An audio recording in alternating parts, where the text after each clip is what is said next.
아, 이걸로 안 봤지 우리? 님의 소식을 알기 위해서 사람이 서신을 가지고 오기만을 기다립니다. 그래서 님다의 소식을 님 계신 곳 소식을 아무려나 어떻게나 아자하니 알려고 하니 오늘도 거의로다. 내일이나 사람 올까? 감녀와 을려가 만났던 시간이 언제예요? 저녁 때쯤이었지. 해질녘이었지. 오늘 거의 다 지났죠. 그래서 오늘은 이제 더 이상 소식이 올 편지가 전해져 올 시간이 없구나. 내일이나 사람이 올지 모르겠구나. 내 마음 둘 데 없다 어디로로 가잔 말고 내 마음을 원래는 임한테 뒀었는데 임한테 둘 데가 없으니까 왜냐면 임이랑 나랑 헤어졌잖아. 임한테 둘 데가 없으니 어디로 가자는 말인가. 자, 그래서 우리 님의 소식을 기다리고 있는 시적 화자의 모습에서 어떤 정서가 드러나겠어요? 어떤 마음이 표현이 되겠어요? 그쵸? 기다림. 왜 기다려? 님의 소식을 끼워. 님이 보고 싶으니까. 그치? 자, 그래서 님다의 소식을 아무려나 아자하니 자, 이 부분에 님에 대한 그리움이 나타나 있습니다. 님에 대한 그리움으로 님의 소식을 기다리고 있는 거죠. 이렇게 써야 되구나.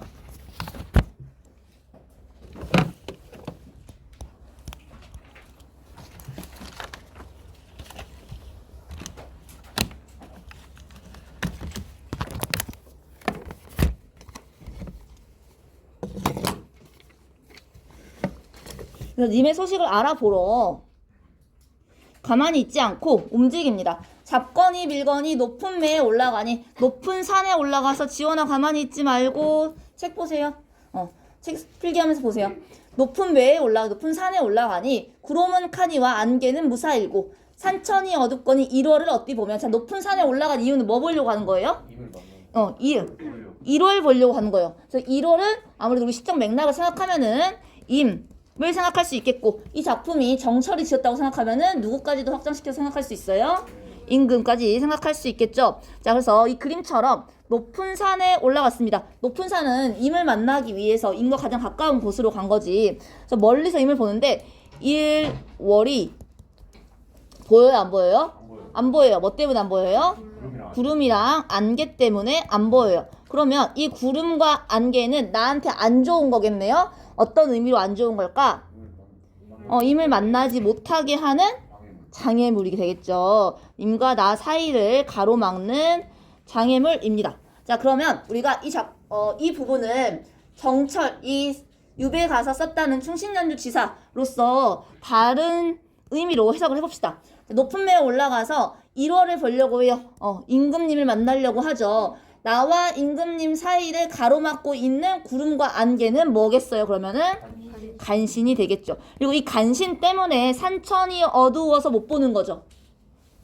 그쵸? 그러면은 간신 때문에 조정의 정치적인 상황이 안 좋아서 임금이 안 보이는 거지. 자, 그래서 이 산천이 어둡거니는 당시의 부정적인 상황, 부정적인 사회 현실, 부정적 시대 상황까지 의미합니다. 그래서 이렇게 주변이 어두워서 보이지 않으니 내가 이미 보이지 않으니 지척을 모르거든 천리를 바라보랴. 지척은 가까운 거리예요. 가까운 거리도 구름이 안개 때문에 안 보이는데 천리처럼 아주 먼 거리, 나와 임의 거리가 천리만큼 떨어져 있습니다. 자, 이만큼 먼 거리도 보이겠어 안 보이겠어? 당연히 안 보이겠죠. 자, 이때 천리는 지역 거리로서의 천리라기보다는 뭐 너랑 나랑 100만 년 만에 봤다처럼 심리적 거리감, 심리적으로 이만큼이나 우리가 멀리 떨어져 있습니다. 그래서 볼 수가 없습니다. 그래서 높은 산에 올라갔지만 임을 보는 것에 성공했어요? 못했어요? 못했어요. 그래서 높은 산을 내려옵니다. 내려와서 어디로 가냐면 차라리 물가에가 100길이나 보랴 하니 어디로 움직였어요? 물가로 이동했습니다. 물가 역시 높은 매랑 마찬가지로 임 가까이에 가보자 하기 위해서 이동한 것이죠. 여기서 물가에 왜 갔어? 100길이나 보러 갔대요. 100길 왜 보러 갔을까? 그렇게 맞아요. 그렇게 볼 수도 있어요. 그림에서처럼 누가 배 타고 와서 소식을 전해주려나? 배 타고 서신을 가지고 온 사람이 올까 해서 간 것도 있을 수 있고, 어떻게 해석하냐면 내가 배를 타고 임한테 가려고 배가 왔다 갔다 하는지 보러 가기도 해요. 그래서 자, 100길을 보러 갔는데 바람이야 물결이야 어둥정된더이고 어둥정됐다는 말은 어지럽게 되었구나 라는 뜻이에요. 바람과 물결이 강물을 어지럽게 해서 배가 떠요 안 떠요? 배가 안 떠요. 그러면 나는 배를 타고 또는 배를 타고 오는 서신을 기다리러 물가에 간 건데 나한테 바람과 물결은 당연히 어떤 존재겠어요? 안 좋은 존재고 안 좋은 존재라는 얘기는 임과 나 사이를 가로막는 장애물이라는 의미입니다. 자, 사공은 어디 가고 빈 배만 걸렸난고.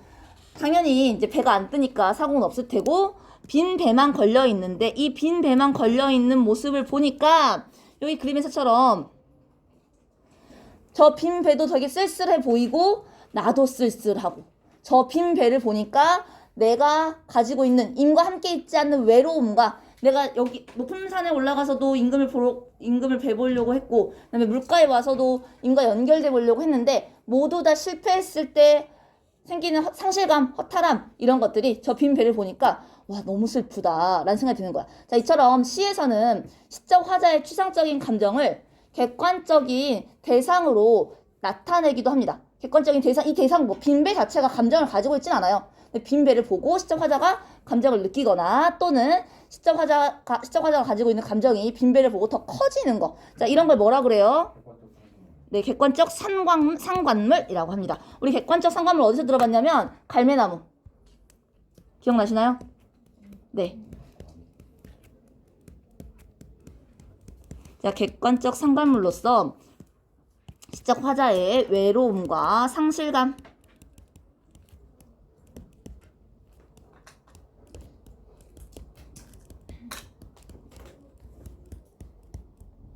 상실감을 강조합니다.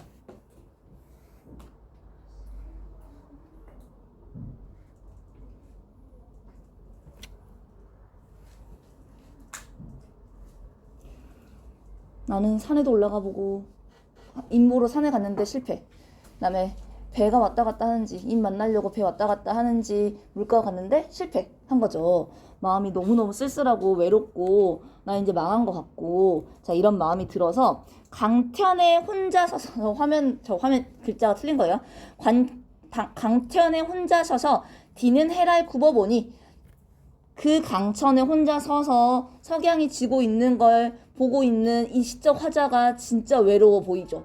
쓸쓸해 보이죠. 자, 우리 이 구절에서 시적 화자의 외로움을 엿볼 수가 있습니다.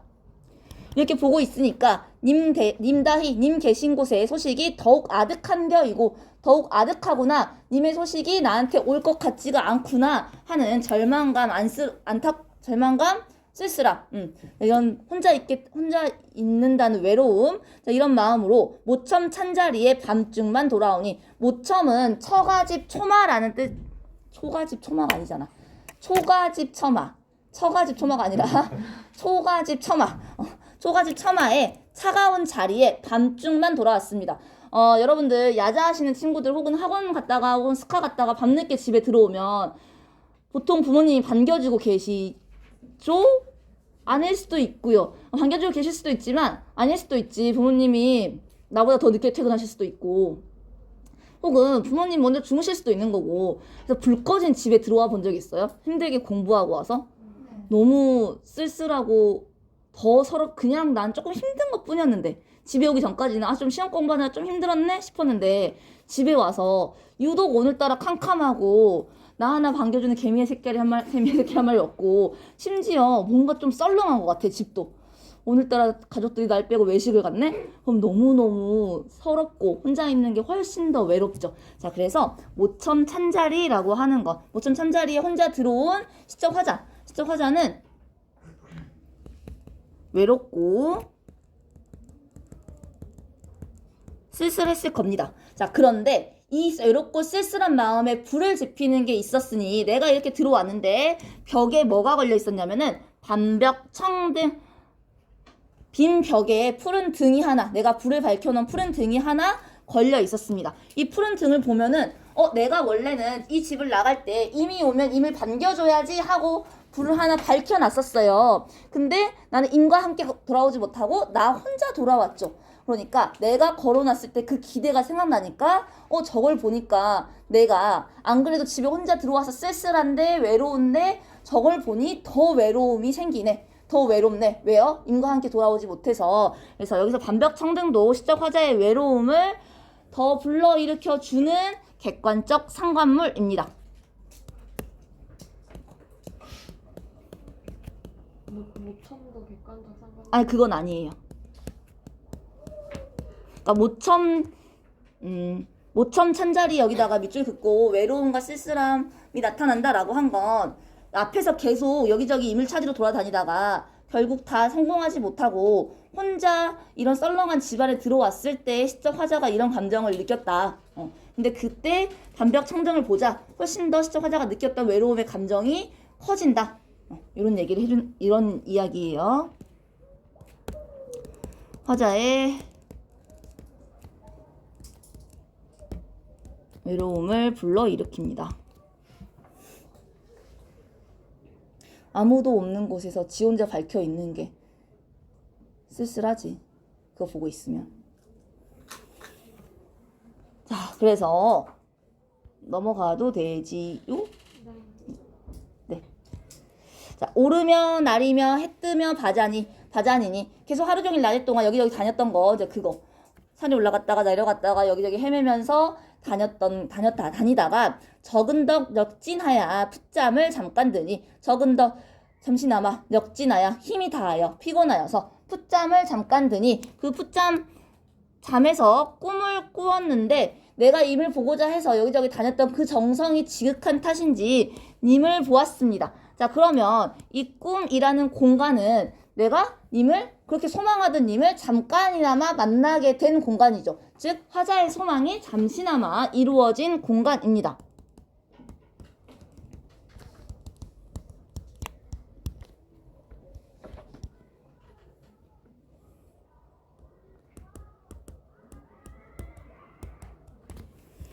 근데 이게 잠깐 소망이 이루어졌다는 게 문제인 거죠.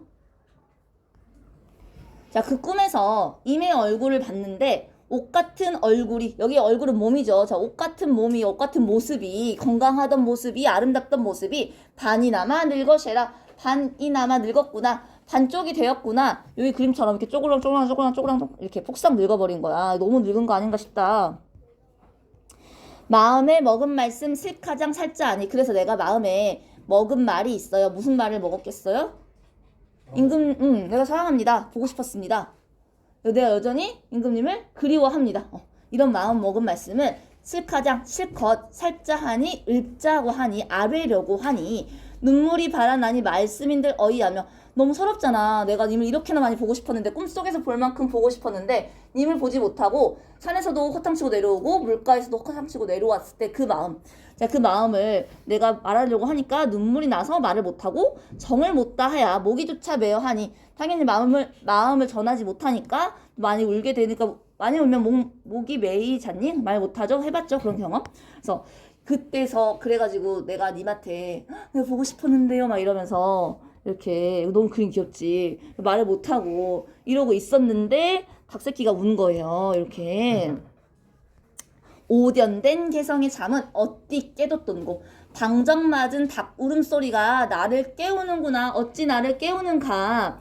자, 오견된 개성이라고 하는 건 방정 맞은 닭 울음소리라는 뜻인데요.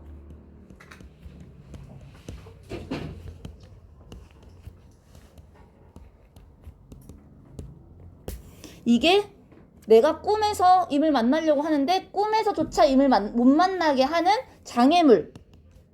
자, 이것도 아까 구름 안개 또 바람 물결처럼 임과의 만남을 방해하는 장애물입니다. 그래서 오견된 개성을 잠은 어찌 깨뒀던고 라고 하는 문장에서 시적 화자의 어떤 감정이 느껴서요? 서운함, 안타까움. 임을 만나지 못하니까 안타까운 마음이 듭니다.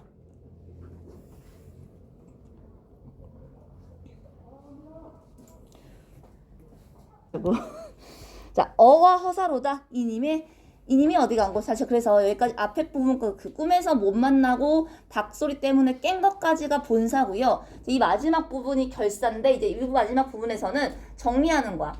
내가 이렇게 저렇게 다 님을 그리워했고 님을 만나기 위해서 이런 시도도 해보았지만 모두 다 실패하고 꿈에서조차 실패했어.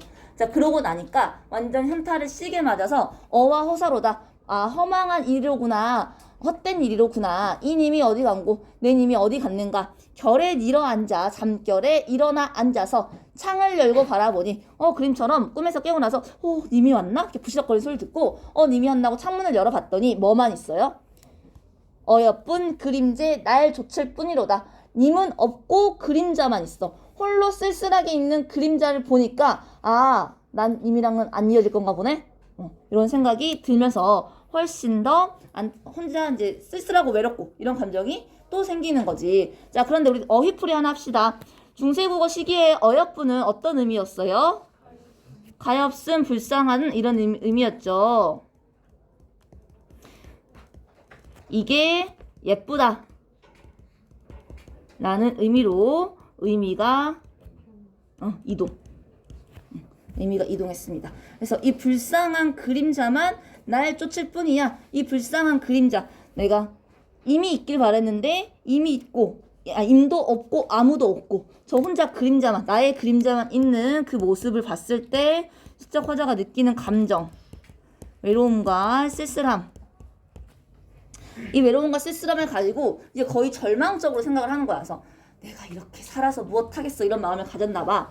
내 차라리 쓰여디어 낙월이나 되야 있어 라고 돼 있는데 차라리 쓰여디어 차라리 죽어서 차라리 사라져서 차라리 죽어서 뭐가 되고 싶어요? 낙월이 되고 싶습니다. 내가 죽어서 되고 싶은 존재니까 저 낙월은 화자의 분신이라고도 할 수 있습니다.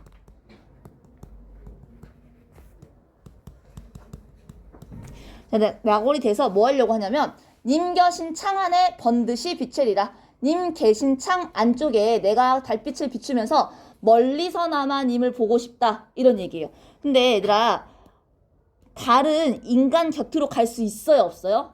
없죠.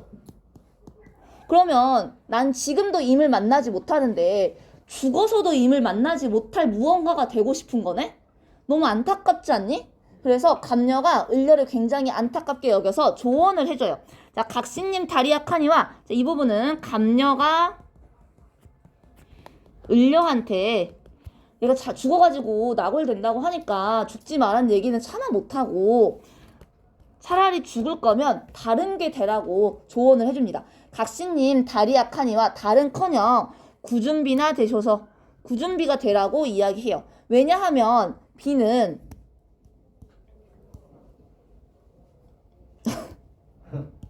이렇게 임금님이 있으면 비가 이렇게 내리면 달빛보다는 훨씬 가까이 갈 수 있죠. 님의 몸에 닿을 수 있잖아. 그리고 님과 더 가까이 갈 수 있고 더불어서 얘들아 낙월은 오감 중에 뭘로 느낄 수 있어요?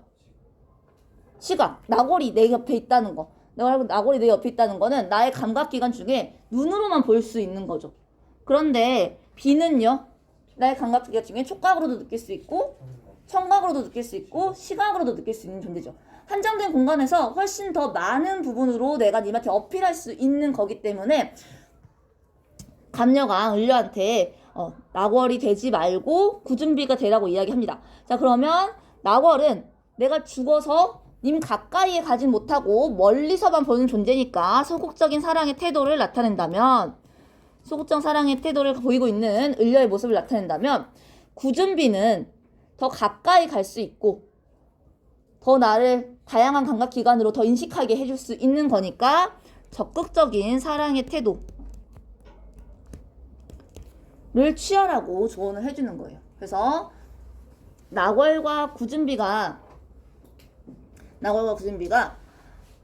하나는 소극적이고 하나는 적극적인 이 둘 중에 결국에 이 시에서 추구하는 모습? 추구하는 사랑의 태도는 어떤 거야 그러면?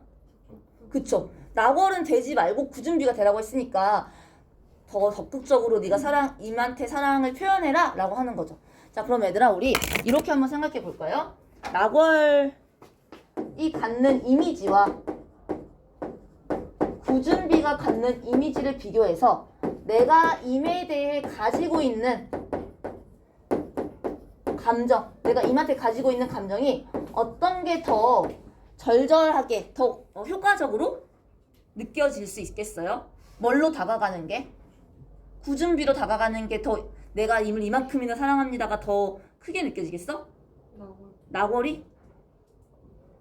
둘 중에? 구준비? 구준비가 더 크게 느껴지겠죠. 왜요? 적극적으로 다가가니까 시적 화자가 임한테 가지고 있는 감정은 뭐예요?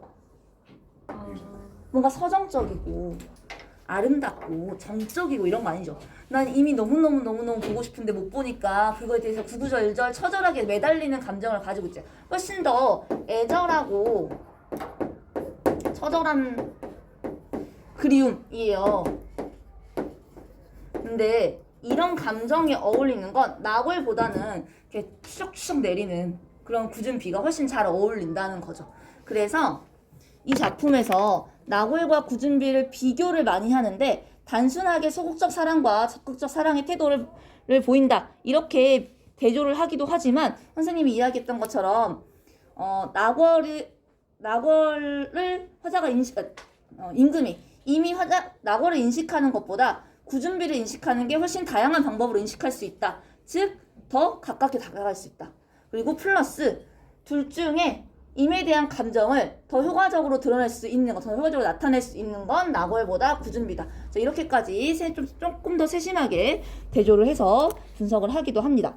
자, 여기까지 봤을 때 이 작품에서 느껴지는 이 작품의 주된 내용, 이 작품의 주제는 뭐겠어요? 그러면은 님에 대한 사랑, 님에 대한 그리움, 님에 대한 정을 표현하겠죠. 우리 그 주제 표현 포함해서 핵심 정리하고 3위인곡이랑 비교해 봅시다. 땡증하겠지 뭐. 자, 송미인곡 봅시다. 송미인곡은 서정가사이자 양반가사인데요. 이건 뭐 그렇게 어렵거나 중요한 내용은 아니에요. 정서를 많이 표현하고 있으니까 서정가사고요.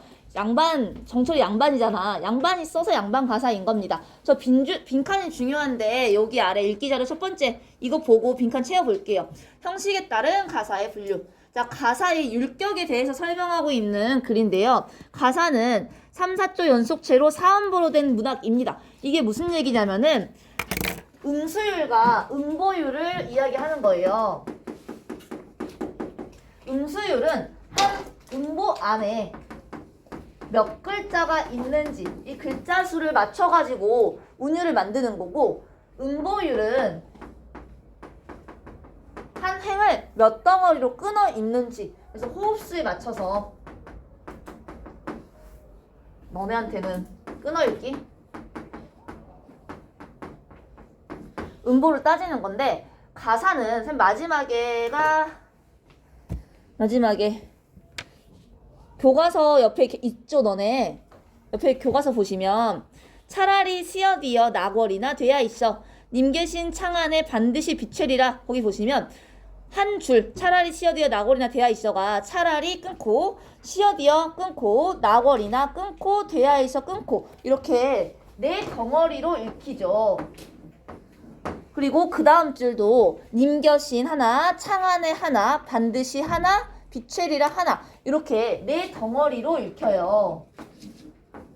그 위에를 선생님이 지금 해보진 않았지만 다 이런 식으로 한 줄이 4번씩 끊어 읽힙니다. 그래서 사음보로 된 문학이다 라고 하는 거고요. 저기 3, 4조 또는 4, 4조라는 거는 한 음보 안에 3글자 또는 4글자가 있다는 뜻이에요. 여러분 교과서 보시면 차라리 시어디어 낙월이나 돼야이셔는 3, 4, 4, 4로 돼 있는 거지. 그 다음에 님겨신 창안에 반드시 비추리라는 3, 3, 3, 4 이렇게 돼 있는 거죠. 3, 3, 3, 4 3, 4조라는 건 한 음보 안에 3글자, 4글자 또는 4글자, 4글자 이런 식으로 돼 있다는 거예요. 그래서 지금 가사가 이런 음보율과 사음보라는 음보율과 3, 4조 또는 4, 4조라는 음수율을 지켜지고 있어. 익혀지고 있는데 저기서 또 중요한 단어가 뭐냐면 연속체라는 단어예요. 저게 아무것도 아닌 것 같은데 요 연속체가 뭘 말하냐면 왜 이렇게 두껍니? 뭘 말하냐면 시조는 몇 줄이에요 얘들아? 시줄. 평시조 몇 줄? 세 줄. 초장, 중장, 종장 세 줄이잖아. 향가는 제막내가 몇 줄이었지? 몇 구체 향가였죠? 19체 향가였어. 10줄이었어. 그래서 향가는 4줄짜리도 있고 8줄짜리도 있고 10줄짜리도 있었잖아.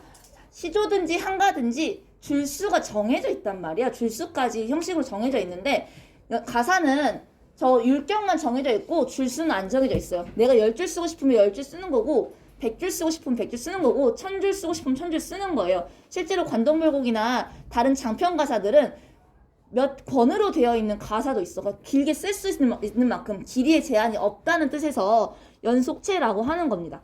자, 그래서 가사는 3, 4조의 연속체, 이거나 사음보의 연속체라고 부르는 문학인데요. 이런 가사의 마지막 행이 시조의 종장과 유사한지 아닌지에 따라서 정격가사 또는 변격가사로 구분한다고 합니다. 정격이란 뜻은 율격에 맞췄다. 변격이란 뜻은 율격에서 변했다. 이런 뜻입니다. 정격가사는 마지막 행이 3543의 음수율을 보이고 있는 것이며 변격가사는 3543의 음수율에 구애받지 않는 그 3543의 음수에서 많이 벗어난 것은 변격가사라고 부른대요. 그렇다면 송민곡은 정격일까요? 변격일까요? 우리 마지막 줄 보시면 각시님, 다리아카니와 구준비나 대쇼셔 라고 돼 있어요. 음수율 세보세요. 각시님, 그 다음에 다리아카니와 구준비나 대쇼셔 이렇게 되죠.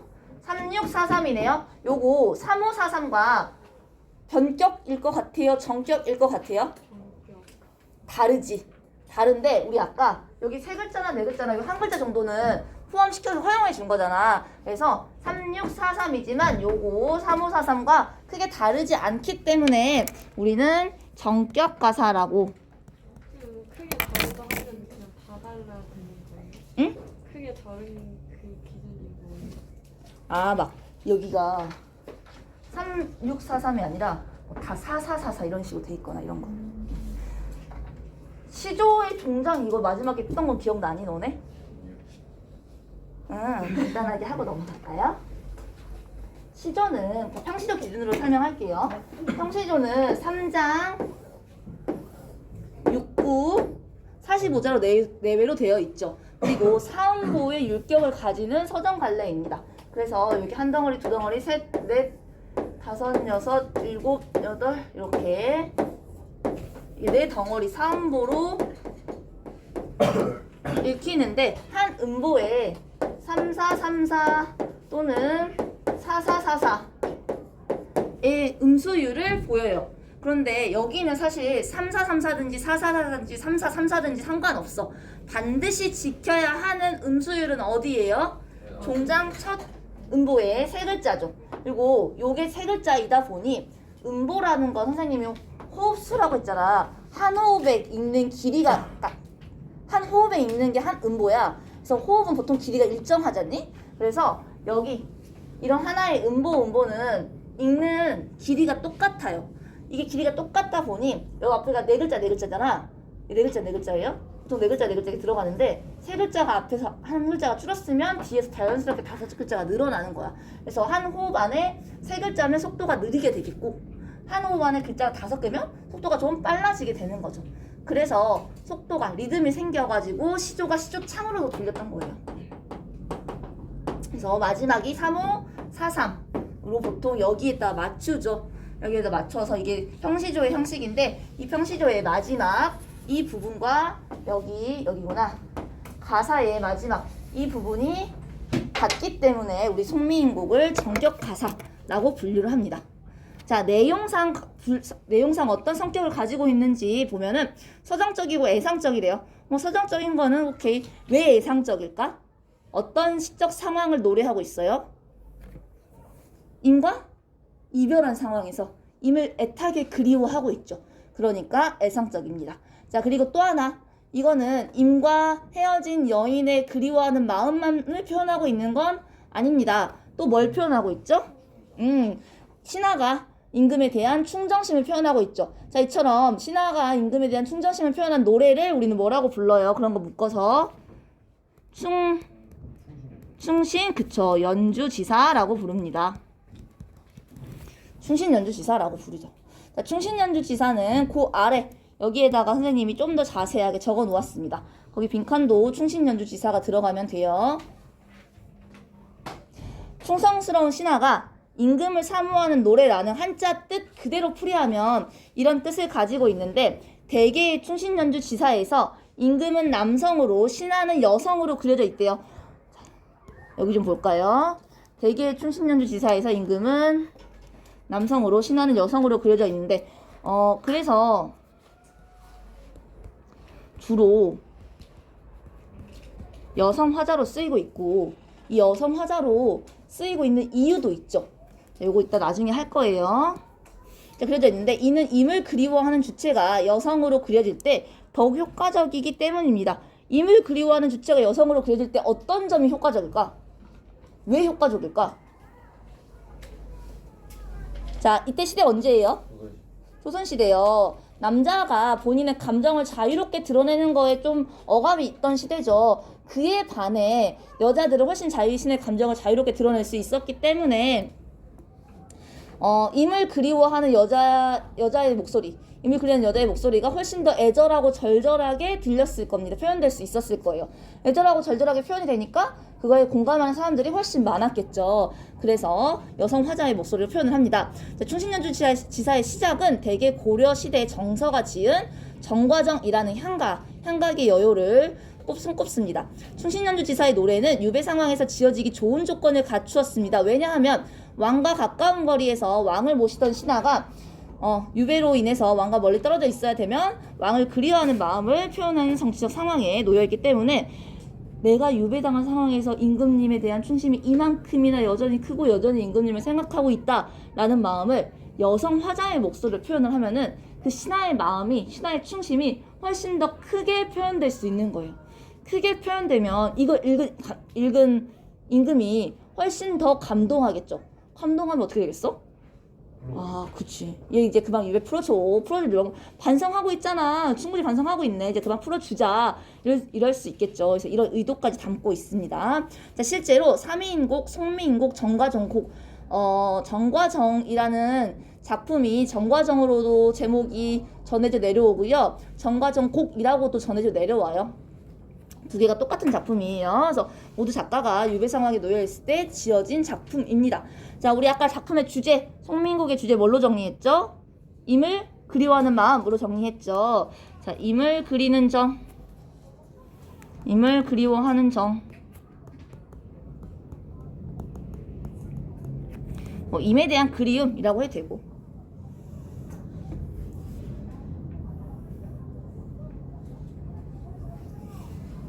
여기 원래 3인곡이랑 같이 비교해 보려야 되는데 10분밖에 안 남아서 여기 시어의 상징성부터 정리할게요.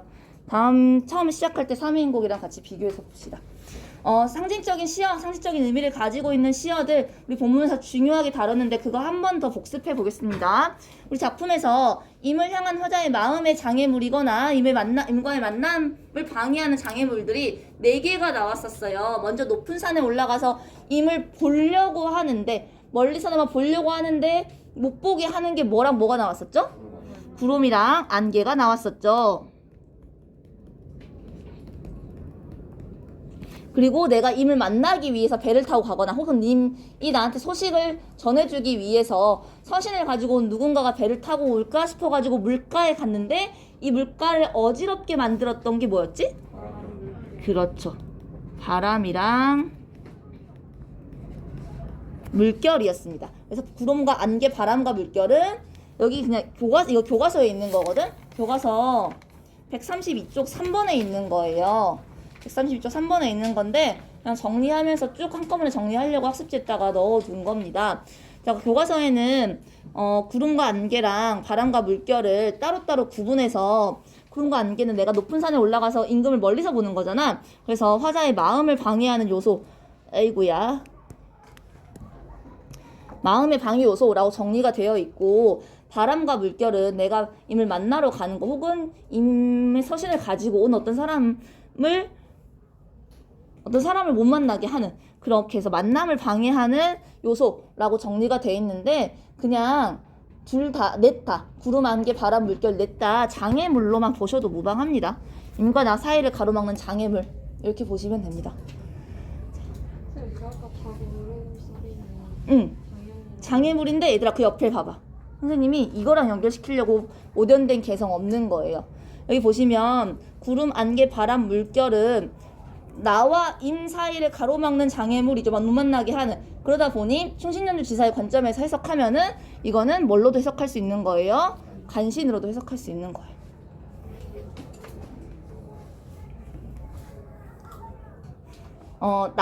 나월은 시적 화자가 죽어서 되고 싶다고 했던 존재입니다. 그래서 시적 화자의 분신이자 멀리서나마 잠깐 임을 비추다 사라지는 어떤 태도를 가지고 있어요?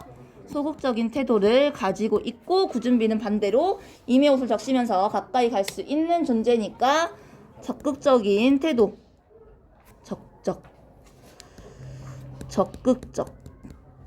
적극적인 사랑을 보입니다. 이런 적극적인 사랑이든 소극적인 사랑이든 이런 사랑은 신하가 임금에 대한 무엇을 표현하는 거예요? 충심, 충정, 충절 다 똑같은 의미입니다. 충정을 표현하고 있습니다. 자, 이 작품에는 객관적 상관물이 2개가 나옵니다. 자, 빈 배는 화자가 내가 여기저기 임금님을 보기 위해서 임을 만나기 위해서 노력했는데 그 노력이 전부 다 실패하고 마지막에 봤던 게 홀로 사공도 없이 매여있던 빈 배였죠. 자, 그래서 이 빈 배를 봤을 때 시적 화자의 외로움이 폭발하고 내가 여기저기 다 실패하고 돌아왔을 때의 상실감이 있습니다. 자, 그리고 이제 집에 돌아왔는데 그런 마음으로 집에 돌아왔는데 홀로 쓸쓸하게 벽에 걸려서 불을 밝히고 있는 저 반벽 청등을 보니까 내가 외로운 마음, 시적 화자의 외로운 마음이 더 외로운 마음을 환기시켜주고 있습니다.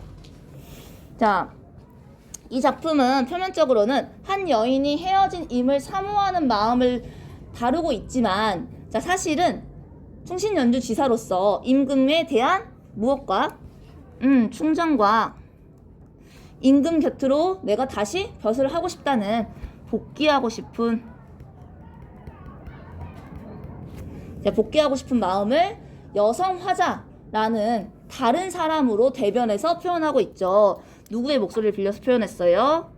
여성 화자의 목소리를 표현했어요. 그러니까 임과 이별한 여인의 목소리를 빌려서 표현하고 있습니다.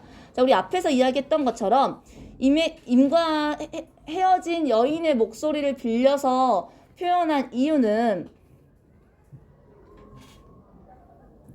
임과 헤어진 남자가 자기의 슬픔을 이야기하는 것보다 임과 헤어진 여자가 자신의 슬픔을 이야기하는 게 훨씬 애절하게 들리기 때문에 애절하게 들린다는 건 많은 이들한테 읽힐 수 있다는 거니까 자, 임금에 대한 변함없는 충정을 더욱 애절하게 표현할 수 있고 더 나아가서 이게 많은 사람들도 공감을 얻을 수 있는 보편적인 내용으로 다가갈 수 있으니까 이런 2가지 효과 때문에 여성 화자를 대변합니다. 그런데 고전문학, 충신연주지사에서만 여성 화자, 남자 작가가 여성 화자를 대변해서 임에 대한 사랑을 표현하지 않았어요. 저 여성 화자로 작품을 표현한 게 현대시에도 나타납니다. 현대시에는 여러분들이 알고 있는 거 뭐가 있냐면 김소월의 작품이 알고 있는 게 있어요. 김소월이 일단 남자예요. 원래 본명이 김정식입니다. 저건 필명이에요. 다른 반에서 김소월이 남자였어요? 이러더라고. 자, 김소월은 남자입니다. 김소월의 시 중에 임과 헤어진, 이별한 상황에서 임에 대한 그리움을 여성 화자의 목소리로 노래한 시 뭐가 있어요? 진달래꽃.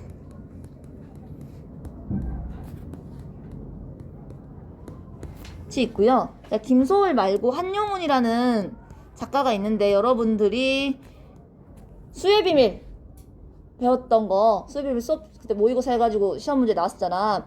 자, 수의 비밀을 쓴 한용운 작가가 사실 한용운의 거의 모든 작품들은 다 여성 화자의 목소리로 대변이 되어 있어요. 그래서 한용운의 작품은 임과 이별한 여인의 목소리로 돼 있어서 임과 이별한 상황, 해석을 할 수도 있고 독립운동을 하는 한용운의 입장의 반영이 작가론적 관점이 반영이 되어서 조국을 잃은 독립운동가와 조국에 대한 갈망, 조국 광복에 대한 갈망 이렇게 해석을 할 수도 있고 한용운이란 사람이 승려였잖니. 그래서 승려였기 때문에 승려로서 도를 닦거나 중생에 대한 자애로운 마음, 자비의 마음 이런 것들이 표현되기도 해요. 자, 그 중에서 임과의 이별을 노래하고 있다고 보면은 여성화자로 읽힐 수 있는데 여성화자로 쓰인 대표적인 작품이 님의 침묵이라는 작품이 있습니다. 님의 침묵이라는 작품 제목은 들어보셨죠? 네. 그래서 여기까지 우리가 여성화자로서의 작품을 전부 다 봤고요.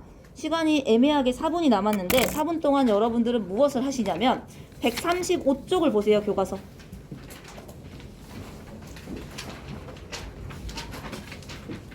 교과서 135쪽의 두 번째 문단 보면 송미인곡이라는 제목에서 유추할 수 있듯이 삼위인곡의 속편적인 작품이다 라고 하면서 삼위인곡과 송미인곡을 이런 점이 비슷하고 이런 점이 달라요 라고 비교해놨어요. 135쪽만 한번 읽어보세요.